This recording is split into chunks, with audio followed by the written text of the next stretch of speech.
जिंदगी कई बार ऐसे मोड़ पर लाकर खड़ा कर देती है जहां से सारे रास्ते बंद नजर आते हैं। समझ ही नहीं आता आखिर करें तो क्या करें, ना कोई हमारे दर्द को समझता है और ना किसी को हमारी परवाह होती है। जिनसे साथ देने की उम्मीद होती है वही लोग सबसे पहले हमारा साथ छोड़ देते हैं। याद रखना एक बात, और कोई आपका साथ दे या ना दे पर वो परमात्मा हमेशा आपके हर सुख दुख में आपके साथ खड़ा रहता है। चाहे सब आपको अकेला छोड़कर चले जाए पर वो प्रभु आपको कभी अकेला नहीं छोड़ सकता। एक बार अकबर ने बीरबल से पूछा, बताओ वो ईश्वर बड़ा है या मैं बड़ा हूँ? तो बीरबल ने बोला, महाराज आप ही बड़े हो। तो अकबर ने बोला, बीरबल मैंने सुना था तुम बहुत चतुर हो, पर चापलूसी की भी हद होती है। तुम मुझे ईश्वर से भी बड़ा बता रहे हो। तो बीरबल ने बोला, महाराज एक शक्ति आपके पास ऐसी है जो ईश्वर के पास भी नहीं है। अकबर ने पूछा, वो कौन सी शक्ति है? तो बीरबल ने कहा, यदि आप किसी से नाराज हो जाए, किसी से क्रोधित हो जाए, तो उसे आप सजा दे सकते हैं, अपने राज्य से बाहर निकाल सकते हैं। लेकिन वो ईश्वर, वो परमात्मा यदि किसी से नाराज भी हो जाए तो वो उसको अपने राज्य से निकाल ही नहीं सकते, क्योंकि पूरी सृष्टि उस परमात्मा की बनाई हुई है। इसलिए चाहे हमसे लाख हजार गलतियां हो जाए, लेकिन वो परमात्मा कभी हमारा साथ नहीं छोड़ता। मैं रोज गुनाह करता हूँ, वो रोज बख्श देता है। मैं आदत से मजबूर हूँ और वो रहमत से मशहूर है। तभी उस परमात्मा को परम दयालु कहा जाता है, परम पिता कहा जाता है। ये दुनिया और लोग तो ऐसे हैं, जब आप उनके लिए कुछ करोगे तभी वो आपके लिए कुछ करेंगे। लेकिन वो परमात्मा, आप उसके लिए कुछ करो चाहे ना करो, बस सच्चे दिल से विश्वास रखकर उन्हें पुकारो, वो हमेशा आगे आकर आपका हाथ थाम लेंगे। दुख दर्द की खाकर ठोकरे तेरे दर का पता हम पा गए, दुनिया से घबरा गए इसलिए तेरे पास आ गए।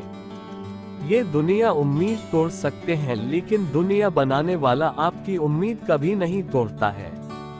हे ईश्वर, तेरी कृपा ने मेरे हर दुख को टाल रखा है। अरे मैं तो मिट ही जाता कभी का, वो तो एक तू है जिसने मुझे संभाल रखा है। एक व्यक्ति ईश्वर से रोज प्रार्थना किया करता था। एक दिन उसने परमात्मा से कहा कि मुझ पर ऐसी कृपा कर दीजिए कि जिंदगी में कोई भी मुश्किल आए, कोई भी दुख आए, कोई भी तकलीफ आए, आप हमेशा मेरा साथ देना। तो उस दिन ईश्वर ने उस व्यक्ति से कहा कि मैं तो हमेशा सबके दुखों में सबके साथ होता हूँ।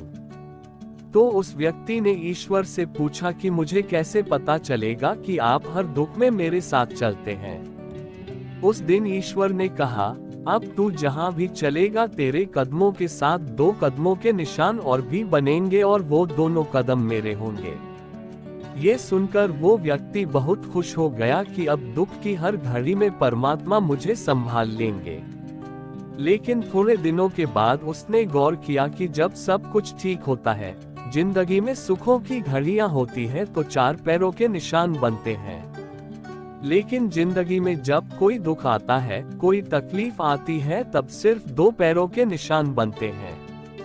वो मन में बहुत उदास हो गया। उससे लगा कि जब सुख होता है तब तो परमात्मा मेरे साथ रहते हैं, लेकिन जब जिंदगी में दुख आता है तब वो भी मुझे छोड़कर चले जाते हैं। उस दिन उसने प्रार्थना में परमात्मा से शिकायत की, मैंने सुना था कि दुख के समय पर दुनिया साथ छोड़ देती है, लेकिन ईश्वर आपका साथ कभी नहीं छोड़ता। लेकिन मेरी जिंदगी में जब दुख आया तो आपने मेरा साथ क्यों छोड़ दिया? जब मेरी जिंदगी में सुख होता है तो 4 कदमों के निशान बनते हैं, लेकिन जब कोई दुख आता है तो सिर्फ 2 कदमों के निशान बनते हैं। आप दुख की घड़ी में मेरे साथ साथ क्यों नहीं चलते हैं? ईश्वर ने उस व्यक्ति से कहा कि जब तेरी जिंदगी में सुख का वक्त होता है तब तेरे और मेरे कदमों के निशान बनते हैं, लेकिन जब तेरी जिंदगी में कोई दुख होता है तो तुझे मैं अपनी गोद में उठा लेता हूँ, इसलिए तेरे पैरों के निशान बनते ही नहीं है, और जिन 2 पैरों के निशान तू देखता है वो तेरे नहीं, वो मेरे पैरों के निशान हैं।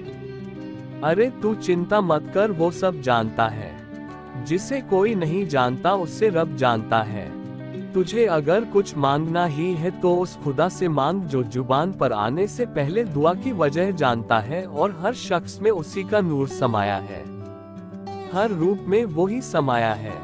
ये कहानी राजा और रानी की है जो जीवन के कठिन समय में धैर्य और साहस से काम लेते हैं। जब कोई रास्ता बंद हो जाता है तो दूसरा रास्ता सामने आता है, बस हमें उम्मीद और साहस से काम लेना होता है। बहुत समय पहले की बात है, एक छोटे से राज्य में एक राजा और रानी रहते थे। राजा का नाम विजय सिंह और रानी का नाम सुंदरी था। वे दोनों बहुत अच्छे, दयालु और परोपकारी थे। उनके राज्य में सुख शांति थी और लोग बहुत खुशहाल थे। लेकिन कुछ सालों बाद एक भयंकर अकाल ने राज्य को घेर लिया। राज्य में न पानी था न भोजन।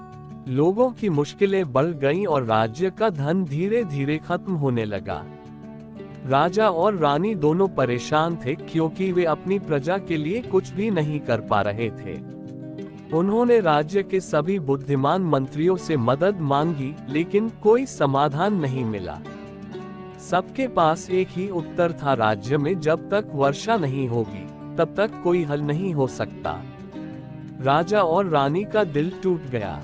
उन्हें महसूस हुआ कि वे अपनी प्रजा को मदद देने में असफल हो गए हैं। राजा ने मन ही मन सोचा, क्या अब कोई रास्ता बचा है?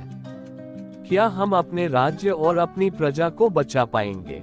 रानी भी चिंतित थी और उसने सोचा, क्या हम अपनी स्थिति से बाहर आ सकेंगे? क्या अब कुछ किया जा सकता है? राजा विजय सिंह ने एक दिन सोचा कि अगर हमें किसी भी हालत में इस संकट से बाहर आना है तो हमें कुछ अलग करना होगा। उन्हें ये समझ में आ गया कि अगर वे उसी पुराने तरीकों पर चलेंगे तो कुछ भी नहीं बदलने वाला। इसलिए उन्होंने ये निर्णय लिया कि वे एक साधु से मिलेंगे जो दूर एक पहाड़ी के कुटिया में रहता था। राजा ने सुना था कि यह साधु बहुत ज्ञानवान है और जीवन के कठिन सवालों के हल में माहिर है। राजा और रानी ने साधु से मिलने का निर्णय लिया। वे दोनों एक दिन गुपचुप तरीके से अपने महल से निकलकर उस साधु के आश्रम में पहुंचे। साधु बहुत वृद्ध थे और उनका चेहरा बहुत शांति से भरा हुआ था। राजा ने उनसे कहा, महात्मा जी, हम एक बहुत बड़ी समस्या का सामना कर रहे हैं। राज्य में अकाल पड़ा है, लोग परेशान हैं और हम कुछ नहीं कर पा रहे हैं।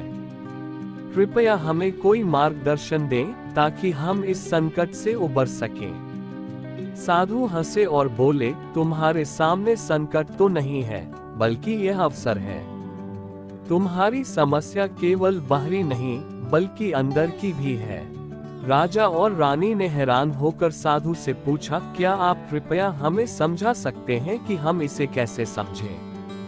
साधु ने उन्हें समझाया, तुम दोनों अपने राज्य और प्रजा की चिंता कर रहे हो, लेकिन तुम अपनी आत्मा की सच्चाई को भूल गए हो। तुम्हारे भीतर शक्ति है, तुम्हें उस शक्ति को पहचानने की आवश्यकता है। साधु ने उन्हें एक कथा सुनाई। एक समय की बात है, एक छोटा पक्षी अपने घोंसले में बैठा था। एक दिन अचानक उसका घोंसला जलने लगा। पक्षी डर से इधर उधर भागने लगा। उसे कोई रास्ता दिखाई नहीं दे रहा था। तभी उसने देखा कि पास के जंगल में एक पानी की छोटी सी नदी बह रही थी। उसने न सोचा न समय बर्बाद किया। वह नदी के पास गया और एक छोटी सी बूंद लेकर वापस घोंसले में आया। उसने उसी पानी की बूंद से आग को बुझाने की कोशिश की। उस छोटी सी बूंद से आग नहीं बुझी, लेकिन उसने हार नहीं मानी। साधु ने कहा, जैसे उस छोटे पक्षी ने अपनी कोशिशें जारी रखी, वैसे ही तुम्हें अपनी मेहनत और कोशिशों को कभी नहीं छोड़ना चाहिए। राजा और रानी ने समझा कि कठिन समय में कभी भी हमें हार नहीं माननी चाहिए। जीवन में हमेशा चुनौतियां आती हैं, लेकिन धैर्य, साहस और सही दिशा से हम उनका सामना कर सकते हैं। साधु ने राजा और रानी से कहा, तुम्हारे राज्य में जो संकट आया है वह केवल तुम्हारी स्थिति का रूप है। अगर तुम सही दिशा में सोचना शुरू करोगे तो तुम उस संकट को पार कर सकते हो। पहले अपनी अंतरात्मा को शांत करो, फिर अपने फैसले से मार्गदर्शन लो। राजा और रानी को साधु की बातों ने गहरी प्रेरणा दी। वे दोनों वापस अपने महल लौटे और राज्य के सभी लोगों से मिलकर नई योजना बनाई। उन्होंने भूमि की सही उपयोगिता, जल संरक्षण और किसानों के लिए नई तकनीक अपनाने की योजना बनाई। धीरे धीरे राज्य में हालात बदलने लगे।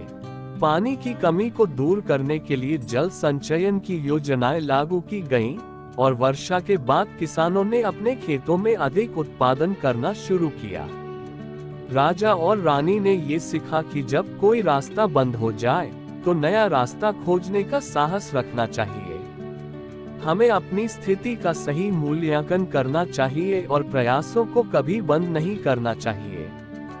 ये कहानी हमें ये सिखाती है कि जीवन में मुश्किलें आ सकती हैं, लेकिन अगर हम उम्मीद और प्रयास को बनाए रखते हैं तो हम किसी भी समस्या का समाधान ढूंढ सकते हैं। सही मार्गदर्शन, धैर्य और अपने विश्वास से हम हर चुनौती को पार कर सकते हैं। जैसे राजा और रानी ने साधु की मदद से कठिन समय को पार किया, वैसे ही हम भी अपने जीवन में कठिनाइयों का सामना करते हुए नए रास्ते खोज सकते हैं।